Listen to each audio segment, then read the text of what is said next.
And finally, dumating na rin yung mga non-stick pan. So may way nga pala dito mga B, paano tumagal yung pagka non-stick niya. Ito nga pala yung 3-piece non-stick pan from Red Chef. Bago nga pala natin gamitin ay mas maganda kung isi-season muna natin to. Recently ko nga lang to nalaman, napanood ko lang to sa isang mami na content creator. Una na nga dyan ay hinugasan ko na muna itong mga non-stick pan ng mild detergent at ginamit ko na rin yung malambot na bahagi ng sponge. Ito ay para matanggal yung alikabok at saka dumi na galing ng factory kasi kaka-unbox lang natin nito. And of course, just repeat the process hanggang matapos mong hugasan yung mga non-stick pan na nabili mo. Matapos kong banlawan ay pinatuyo ko na ito gamit ang tissue paper or pwede ka naman gumamit ng malinis na tela or anything cloth na pwede mong gamitin pang patuyo.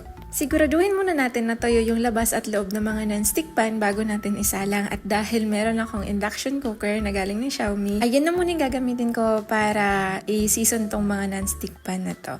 Naglagay lang ako ng moderate amount ng cooking oil dito sa ating cookware at gumamit na rin ako nitong brush para maikalat ko itong mga cooking oil. Iset lang natin into medium heat at maghintay tayo ng mga 2 to 3 minutes and after nun, set aside muna natin yung mga cookware natin.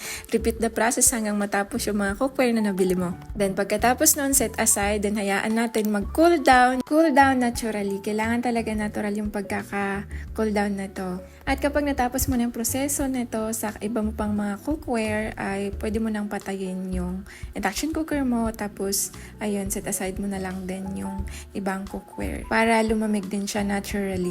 At kapag malamig na, ay pwede mo nang punasan gamit ang towel, pero sa akin ginamit ko itong tissue paper na to. And then it's ready to use na. Sana magtagal sa akin itong non-stick pan na to. Pagamping, bye!